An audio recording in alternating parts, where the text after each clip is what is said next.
Nobody likes you. This is the hard truth that Sucker Punch Studios and Ghost of Yotei are realizing when they've been trying to please both sides of the aisle, especially when one side doesn't play video games or even buy video games at all. And this is the complicated situation Sucker Punch Studios has put themselves in with recent controversies, where they've been trying to gather political progressive activists to come together and support their game while antagonizing their true fan base of actual gamers that are anticipating a sequel to Ghost of Tsushima. If you don't know what I'm talking about the wild controversies around Ghost of Yotei when it comes to its response to the Charlie Kirk assassination, when it comes to the response of blue sky liberals rallying against Ghost of Yotei, and when it comes to the response of just basic gamers looking at this Ghost of Yotei game, wondering what the heck happened to the franchise that I love. And this is a complicated situation. We're going to go into the details of what happened to Ghost of Yotei,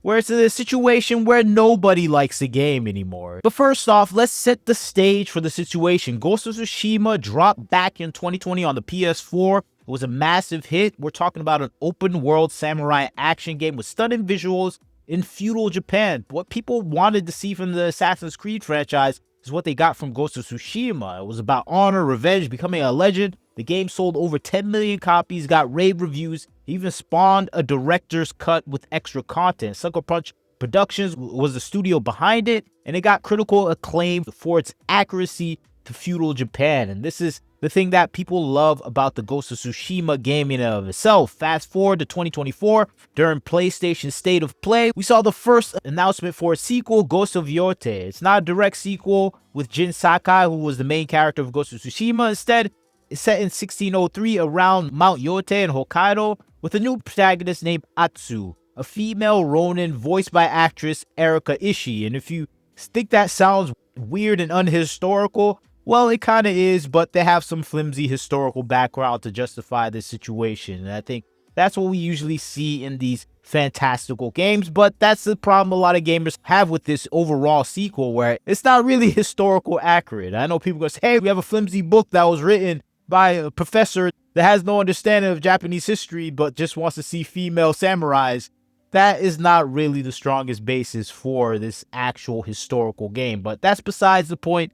People are still interested in the Ghost of Yotei game. The trailer got some regard, but a lot of gamers had a few problems with the game, like I mentioned before. And this started off with a lot of people just looking at the female character and noticing this trend in gaming where you replace male characters with female characters in the sequels. And a lot of gamers are getting tired of it. And I think this response from the gaming public that are not impressed with the trailer of Ghost of Yotei extended out to a lot of other gamers who are thinking, okay, they're just trying to replace the male character with some female boss lady. And this is the thing that started the aggravation. But of course, a lot of gamers were still sold on the game because we love Ghost of Tsushima. We're not going to move away from it. Same thing happened with Alan Wake 2, Spider-Man 2. We love the original games. We're going to buy it. And if it's trash, we're probably not going to buy the sequel afterwards. And that's what Ghost of Yotei had. And that was the initial controversy around the game. But the controversy around the game sparked even more so, where that general dislike for the change in the sequel went straight down to resentment after the assassination of Charlie Kirk. If you don't know what I'm talking about the assassination of conservative figure Charlie Kirk, who's the founder of Turning Point USA. He was gunned down a few weeks ago, and unsurprisingly, the internet celebrated his death, and that included Drew Harrison, a senior character artist at Sucker Punch working on Ghost of Yotei. Shortly after Kirk's death was announced, Harrison posted on social media joking about it, something along the lines of mocking and celebrating the event. The exact wording was inflammatory, like good riddance vibes, but phrased in a way that was clearly meant to be humorous to her audience. And that is the thing that we saw happening, and people were sensitive at the time. That mounted into a backlash for people on Twitter, Reddit, taking those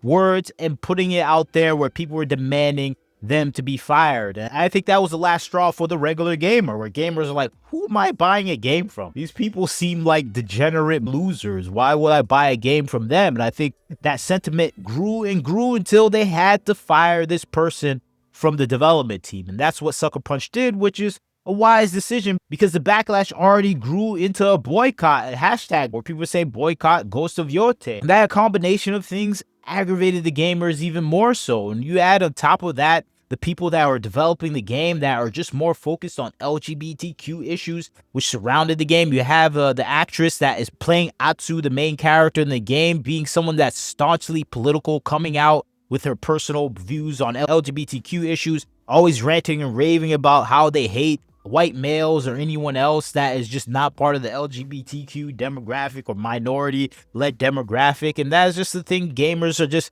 not really interested in, and maybe take an offense to if you don't understand that majority of gamers are male and considerably a large amount of them are white. So you're probably going to lose a lot of people if you're consistently saying you want to punch a white guy in the face. And that's what a lot of the tweets amount to from this actress. And you just see this mounting discontent add on top of the fuel with the boycott Ghost of Yotei with the Charlie Kirk tweets. Sucker Punch was pushing in the corner where they had to start appeasing the actual gamer and player base, which sounds crazy, appeasing your gamer and player base, but that is just something game developers truly do not want to do anymore. You can even look at the actress that is playing the main character, and she just doesn't look like someone you want to look at for 15 hours. And I think that's the thing that we consistently see in the modern day gaming environment, where character models are made to be unfavorable to look at. And I think that's what we see with a lot of the character designs coming out from modern day game developers. So on top of everything, the firing of this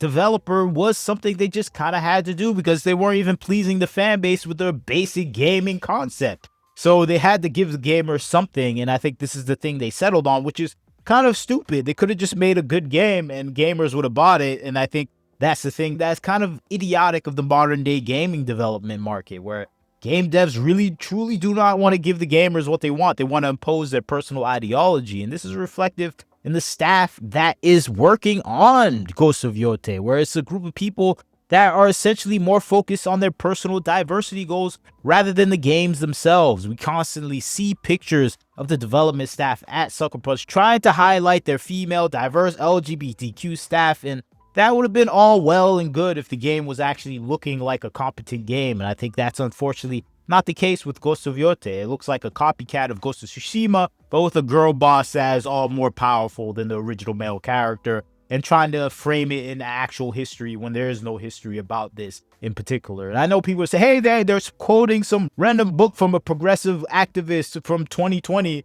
that wrote nonsense that is not historical. I'm like, no, I'm not going to go with that. We already know a lot of these colleges are more focused on pushing activism, the actual historical views on what happened in history. And I think that's what we saw with Assassin's Creed Shadows and that debacle, where people were making up history so people can feel good about themselves. And I think this is a situation as well with Ghost of Yotei, and it's playing out in a similar way. And unfortunately for Sucker Punch, they're even losing this audience, the LGBTQ blue sky liberal, because they didn't like the response that they gave to the Charlie Kirk situation, because majority of these people that are here in the Ghost of Yotei development staff, they are cheering the death of their political enemies because that's who they are. They hate the people that don't agree with them. They don't want to argue with them. They don't want to debate with them. They want them dead in the ground, just like how they don't care about what the gamers want from their game. You just play the game, and if the studio is unsuccessful, who cares? You killed one of your favorite studios.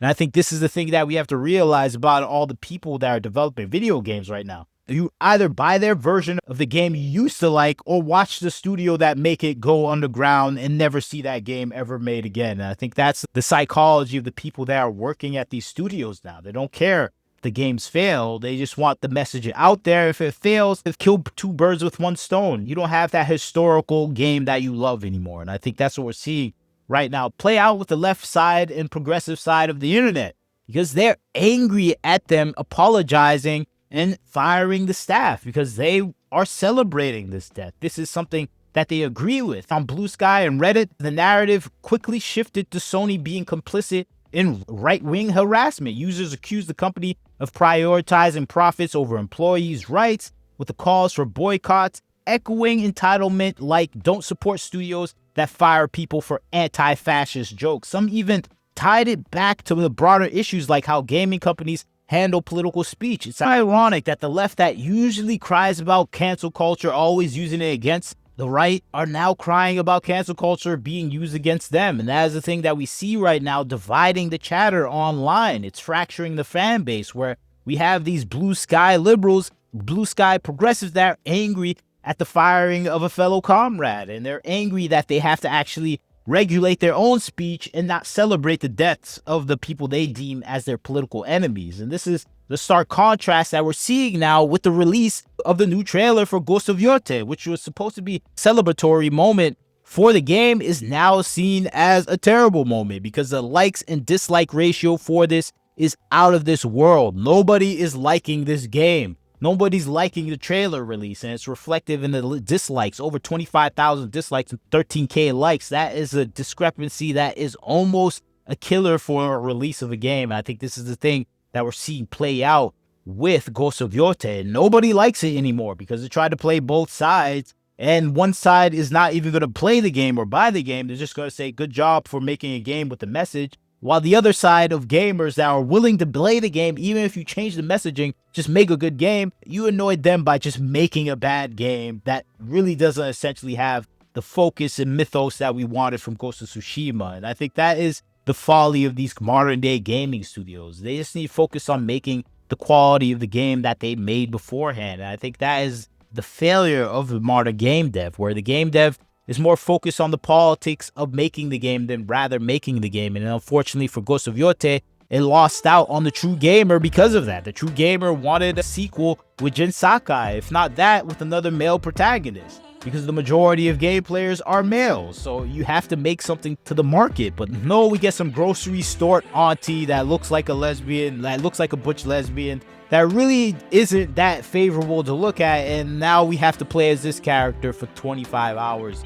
It's just not going to work out for the majority of the fan base, and more than anything, it just feels not even close to the realistic vibe that we got. This feels like Assassin's Creed Shadows, where everything is made to be not realistic at all, and I think that's the thing that Ghost of Yotei is betraying. It's betraying its essence of the story that it originated from. And I think that is the failure that we're seeing right now from gaming studios, where they're just trying to please some progressive demographic of people that rarely play the game, that don't even care if the game is successful, and are more than happy to have your game fail because they'd rather see the franchise dead rather than successful without their ideals or personal philosophies. And I think that's what we're seeing at Sucker Punch. Kind of a self-deletion quest for the creation of video games, where success is not really the focus and failure is an option. And I think that's what we're seeing with Ghost of Yotei. Failure is an option, and it's the one being chosen as the fan base divides against it, and just nobody likes Ghost of Yotei anymore. But that is just my 2 cents on the situation. You tell me what you think about this, the divide between two sides of gaming. One, gamers that just wanted a game that was based on the original precepts of Ghost of Tsushima, and then you have people that just want their political side of progressive liberalism at the forefront of any sort of content that they're probably not going to play or watch. They're just going to review it and say, hey, this has all the ideals I want, I like it, and you should play it, gamer, even though I will never play this game. That's the people they're going after, the reviewers, the game journalists, and they simply don't care about the future of gaming or playing video games at all. And I think this is something the game devs need to understand. But that's just my 2 cents. You tell me what you think. Like, comment, share, subscribe. This is Wagner Knows Why. Catch you next time.